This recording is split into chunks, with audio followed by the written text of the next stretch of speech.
Hello everyone. In this video I will show you how to unlock a Maytag washer door. First, start with the pause or cancel button. Press the pause or cancel button twice. After doing this, wait a few seconds and check if the door unlocks. The washer is designed to keep the door locked during certain conditions.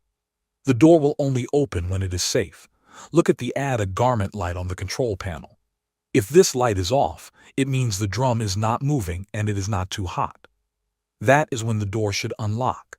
If the door is still locked, try doing a power reset. Unplug the washer from the power outlet.